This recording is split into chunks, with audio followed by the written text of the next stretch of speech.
ಇವತ್ತಿಂದ ಹೊಸದಾಗಿ ರೆಸಿಪಿ ತೋರಿಸ್ತಾ ಇದ್ದೀನಿ.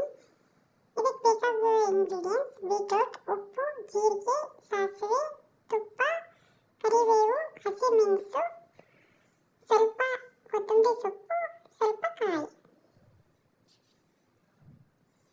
ಒಂದು ಮಿಕ್ಸಿ ಜಾರಿಗೆ ಈ ಎಲ್ಲ ಐಟಮ್ಸ್ ಹಾಕ್ಕೊಂಡು ಚೆನ್ನಾಗಿ ರುಬ್ಕೋಬೇಕು.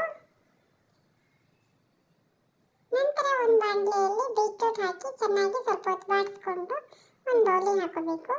ನಂತರ ಮಿಕ್ಸ್ ಮಾಡಿರುವಂತಹ ಮಸಾಲೆನ ಹಾಕಿ ಚೆನ್ನಾಗಿ ಮಿಕ್ಸ್ ಮಾಡ್ಕೋಬೇಕು. ಸ್ವಲ್ಪ ಮೊಸರನ್ನ ಸೇರಿಸಬೇಕು. ಇದಕ್ಕೆ ಸ್ವಲ್ಪ ಉಪ್ಪನ್ನ ಎಷ್ಟು ಬೇಕಷ್ಟು ಹಾಕ್ಕೊಂಡು ನೆಕ್ಸ್ಟ್ ಒಂದು ಪಾತ್ರೆಗೆ ಸ್ವಲ್ಪ ತುಪ್ಪ, ಸಾಸಿವೆ, ಜೀರಿಗೆ, ಕರಿಬೇವು ಹಾಕಿ ಒಗ್ಗರಣೆ ಕೊಟ್ಟರೆ ಬೀಟ್ರೂಟ್ ತಂಬುಳಿ ರೆಡಿ ಆಗುತ್ತೆ.